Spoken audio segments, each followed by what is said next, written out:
Well, hello YouTube. Here we are with a bit of a question video. Well, for those of you that have been watching my channel for a few years now, you'll know that I have this little camper. It's a fiberglass unit. She's a beachcomber, b15 camper. Actually, she's a Canadian-made camper, so that's kind of sweet as it is. Well, for those of you that were watching my videos in last year, like sometime around July to early August, you will know that I was fixing up this camper, basically rock guarding the front, replacing that rubber that was falling down and just doing some little tinkerings on it when I come across, well, a big issue. And of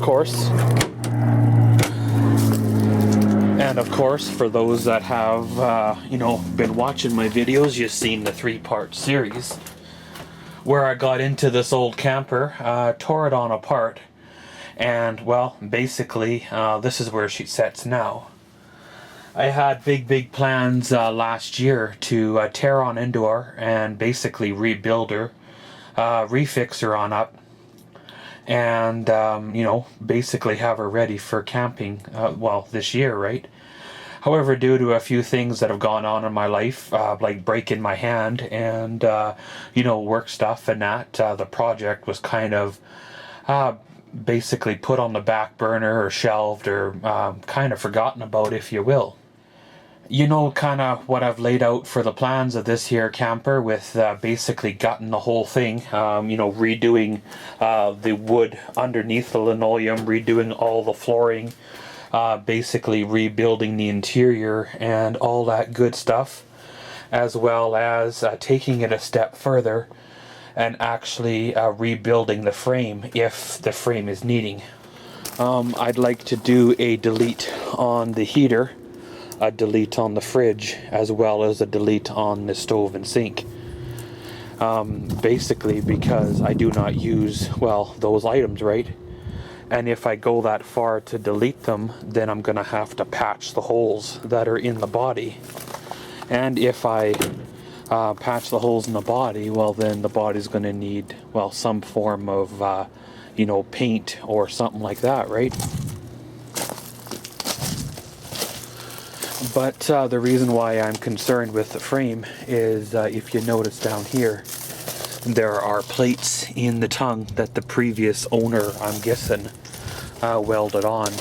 They're not factory because, none of the other trailers I've ever seen, in pictures, ever have those, and that is a weak spot in the frame for them to fail, right? As well as there are other weak spots, basically behind the tires here, where the springs go onto the frame. They like to crack there as well. So the way I figure, if I'm going to lay out all the money to rebuild the inside, I better make sure she has a good backbone to, rest against, right? And I can probably do most of this myself. I'll have to sublet out the building of the frame, because I neither have a tubing bender nor a really hot welder to burn in the welds, right?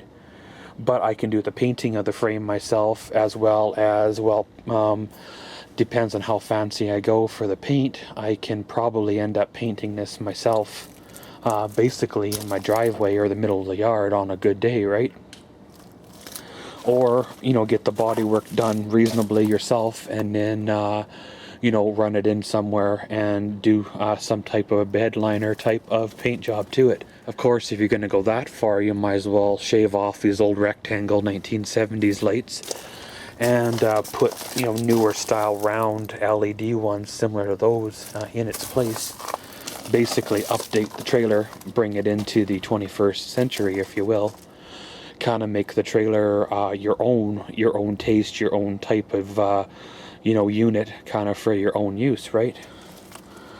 But for those of you that know the cost of things, know how much it costs to sublet stuff out, how much it costs to fix things, will know that this venture is not going to be a cheap venture. And when you're done, you basically have sunk a good pile of cash into a very old unit. However, the only thing that's going to be old on it is going to be the body. Everything else will have been touched or redone, some way or another, right?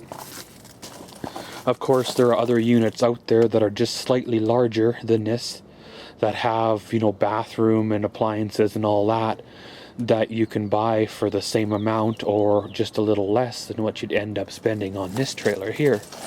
However, this trailer here is not a common unit.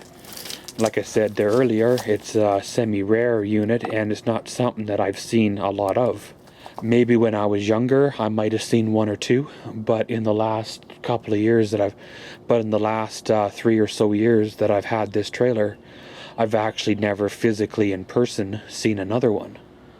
And when you do find them online, they have been redone, and they're asking like $6 grand for them, you know, so they are worth some money. I'm not sure if they're worth $6 grand like they're asking, but I know they're worth something when they're redone. As well as if you spent that kind of money on this trailer, you'd have to keep it for, well, almost the rest of your life, right?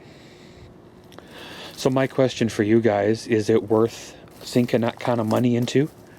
Or should a guy sell it for, you know, a few $100, abandon the project, basically abandon the trailer, and go buy something fancy, something expensive that'll basically spend 360 days sitting in your driveway, you know, that you have to make payments on?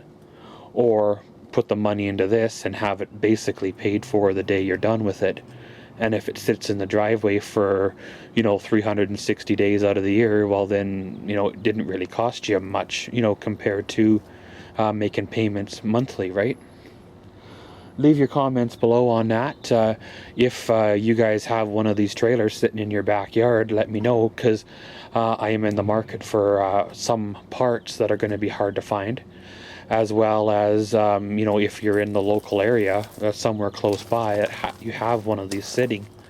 I may be interested in purchasing the trailer, so I have a second one kicking around for use this summer, right?